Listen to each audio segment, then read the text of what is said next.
Chawan with ceramicist Linda Mosley.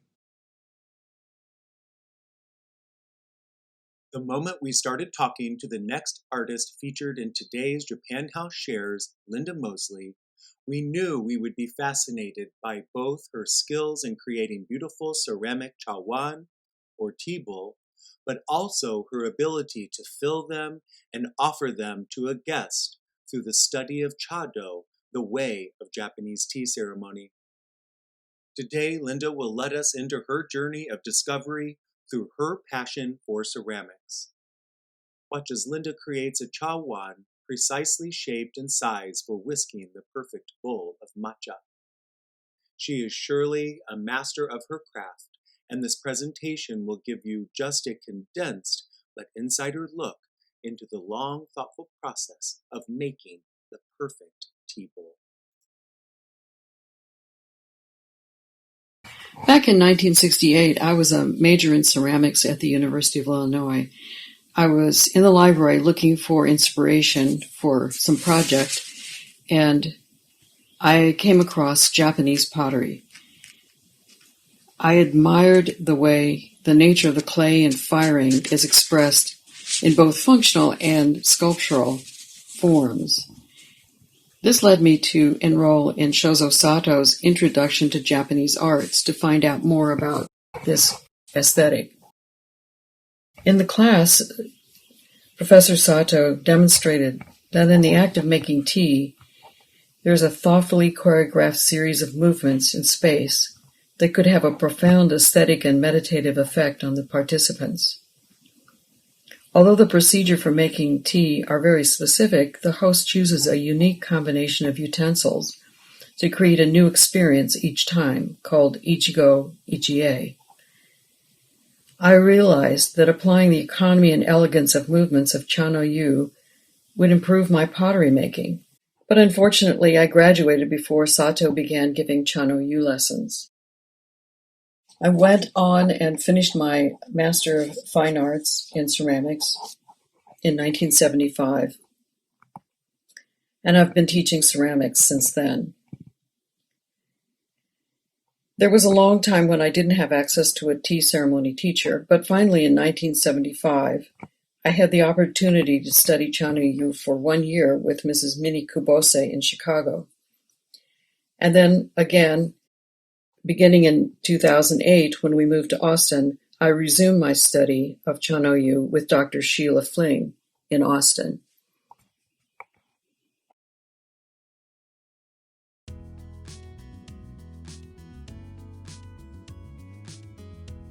Potters learn to use the elements of earth, air, fire, and water. It takes many years to learn all the technical aspects of combining clay and glazes that shrink, change color, and must withstand being fired to over 2,000 degrees Fahrenheit. And then cut off the amount that I want.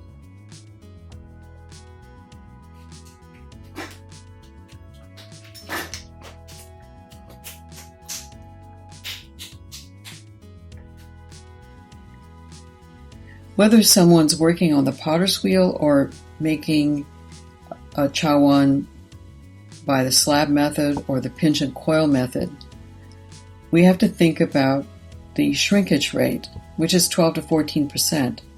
So we're making a chawan that looks much too large.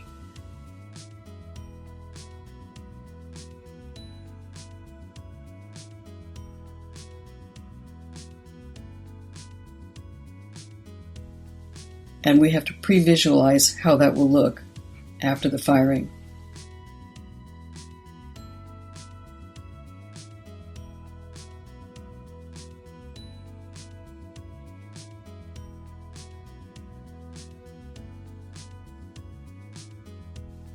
The average size, finished size, is about 4.5 to 5 inches in diameter and around 2.5 to 3 inches tall. There are variations on the form and the openness of it depending on the season and the formality.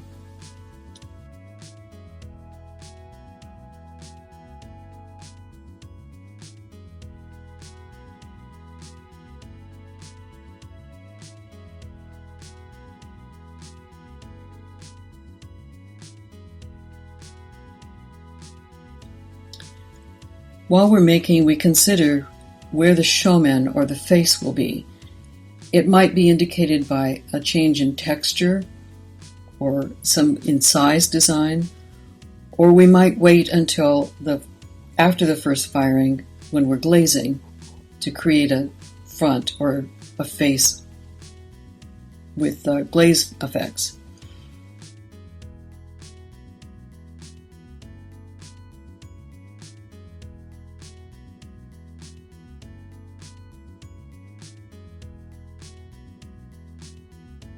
I'll put it over the mold so that I don't stretch it too much.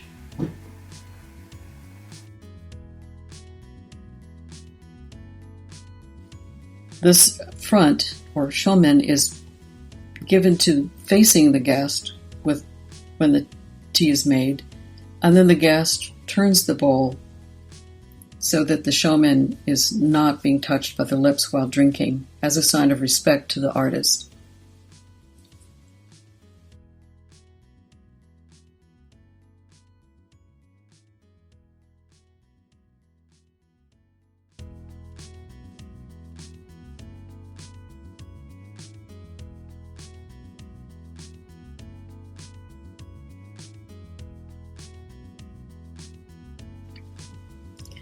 Another aspect that we think about while making is the mikomi, or the chasenzuri. It's the area where the whisk touches during the whisking process of mixing the tea. A curve that fits the chasen makes a really good bowl of tea. So if the base is too flat, it's difficult to get in the corners. If it's too steep, there isn't enough room to whisk back and forth. The other aspect we think about is the rim, the kuchi zukuri. It should be comfortable to the lip.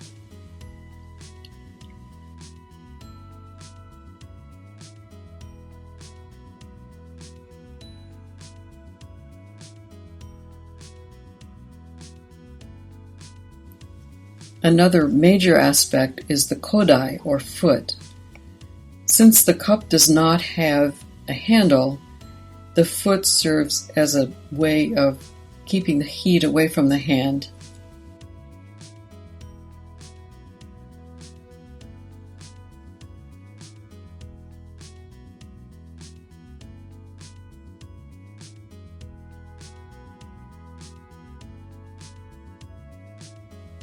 It needs to be stable enough to assist in the whisking so that it doesn't tip, and then also high enough that the fingers can reach underneath and get a good grip when passing the bowl from one person to the next.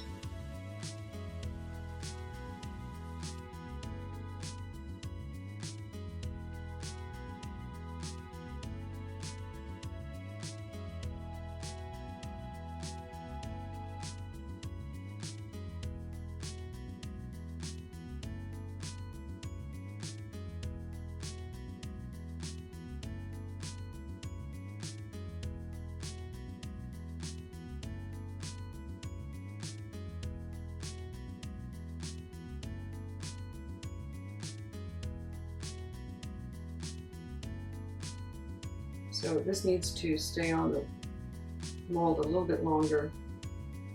But I have another piece here.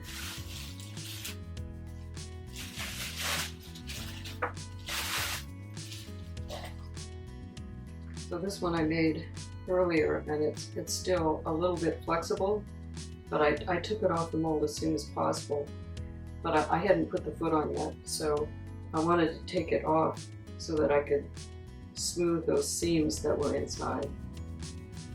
So I use a rib like this. Another final aspect is chadamari. That's the inside, the little dip in the bottom of the bowl where the remaining tea after drinking pools. And that allows the guest to observe the green tea against the glaze and the color of the Chawan.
After the clay is what we call leather hard, which is about the texture of cheddar cheese, we can turn it over and with a trimming tool cut the foot.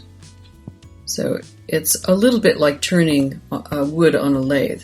So we're cutting away the excess clay that we don't need to reveal the form, the finished form.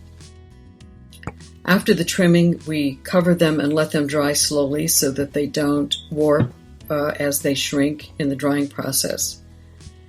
When everything is dry, we stack them up into the kiln for the first firing, called bisque firing. The pots can touch at this point because they're not getting completely hard. We're just firing them to pre-shrink them in one sense, and also to change them from clay to ceramic so they no longer break down in water. The glaze that we use is made from formulas that we make up.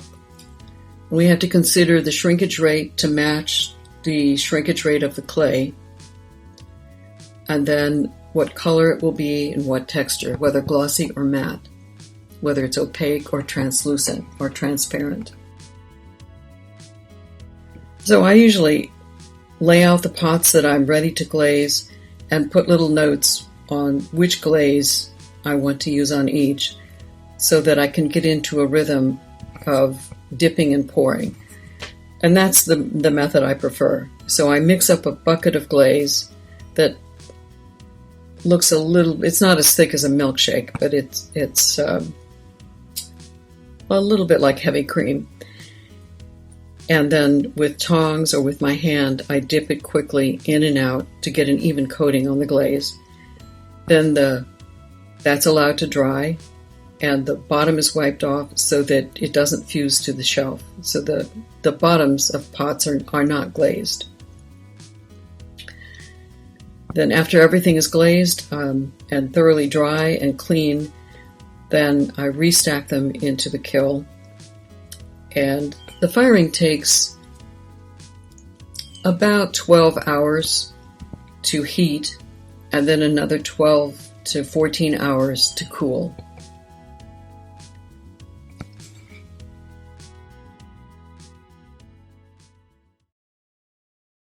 In my own hands, I hold a bowl of tea. I see all of nature represented in its green color. Closing my eyes, I find green mountains and pure water within my own heart. Silently, sitting alone, drinking tea, I feel these become part of me. Sharing this bowl of tea with others, they too become one with it and nature. That we can find a lasting tranquility in our own selves, in the company of others, is the paradox that is the way of tea.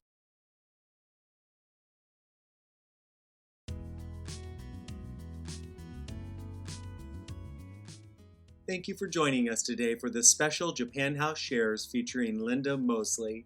We would also like to thank her husband, Kim Mosley, for filming her in their Austin studio. Please visit our website where you can see a variety of items that Linda has made specially for our holiday gift guide. And join us next time on Sunday, December 27th, when we will be sharing Japan House Shares Soba with Professor Emeritus Kemiko Gunji.